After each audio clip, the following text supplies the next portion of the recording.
Bienvenue sur chaîne de WebG Clouds. Bien plus qu'une agence web, nous mettons nos différents services. Consultant, expertise technologie et numérique, service à la personne. Sans plus attendre, je laisse la parole à Magali, notre assistant virtuel qui va présenter le sujet du jour. Vous en avez assez de payer trop cher pour votre forfait mobile et votre abonnement fibre? Vous avez l'impression que les prix augmentent chaque année et que vous ne savez plus qui choisir?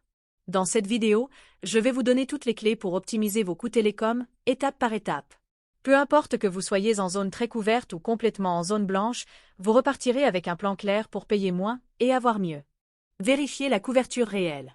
Avant de parler forfait et prix, on doit parler réalité terrain. Beaucoup d'opérateurs vous promettent la lune, mais leur réseau ne passe même pas dans votre rue. La première étape, c'est donc de vérifier sur le site de l'ARCEP. Sur cette carte interactive, vous pouvez voir la couverture fibre, mais aussi la couverture 4G et 5G.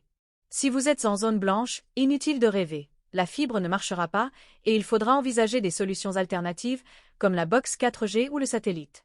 Conseil bonus, ne vous fiez pas uniquement à la carte officielle. Parfois, la réalité est différente. Demandez à vos voisins ou amis proches quel opérateur fonctionne vraiment chez eux. Testez plusieurs opérateurs. La théorie, c'est bien. La pratique, c'est mieux. Si votre téléphone accepte 2 cartes SIM, c'est le moment de jouer la sécurité. Choisissez 2 opérateurs différents, testez-les dans vos conditions réelles pendant quelques jours, et gardez celui qui passe le mieux. Astuce, pas besoin de prendre un forfait illimité pour tester.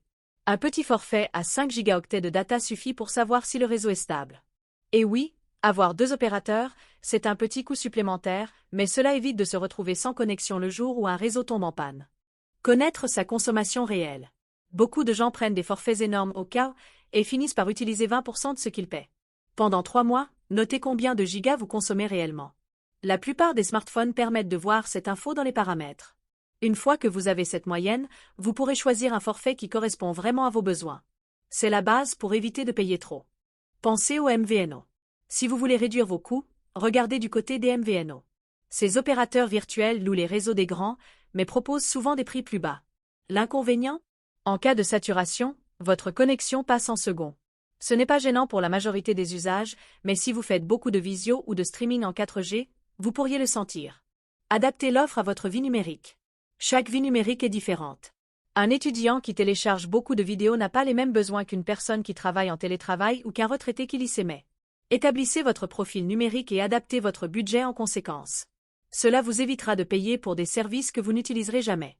Ne pas chercher toujours le meilleur. On croit souvent qu'il faut le top du top, mais en télécom, le top, c'est souvent le plus cher pour rien. Si vous ne faites pas de cloud intensif ou de visioconférence HD toute la journée, un forfait moyen suffit largement. Service client, besoin ou pas? Pour un forfait mobile, le service client n'est pas forcément vital. En cas de problème, on change facilement de SIM ou de forfait. En revanche, pour une box Internet, mieux vaut avoir un service client joignable et efficace, car une panne peut durer. Restez raisonnable. Soyez réaliste, si vous n'avez pas besoin de 200 gigaoctets de data, ne les payez pas. Les forfaits démesurés, c'est comme acheter un 4x4 pour rouler uniquement en ville. Alternatives SI la fiber any passe pas. Pas de fiber? Pas de panique. Il existe des box 4G et 5G, ou encore le satellite. Ce n'est pas toujours parfait, mais ça permet d'avoir Internet là où la fibre ne viendra jamais. Option M, 2M.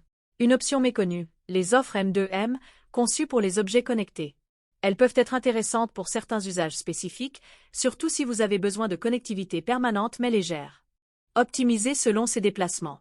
Si vous voyagez souvent, pensez au forfait incluant l'Europe et vérifiez les prix hors Europe pour éviter les mauvaises surprises. Parfois, il vaut mieux prendre un forfait local à l'étranger que payer du roaming hors de prix. Voilà, vous avez maintenant toutes les clés pour optimiser vos coûts télécom. L'objectif n'est pas seulement de payer moins, mais de payer juste pour ce que vous utilisez. Si cette vidéo vous a aidé, pensez à liker, commenter et vous abonner pour d'autres conseils pratiques.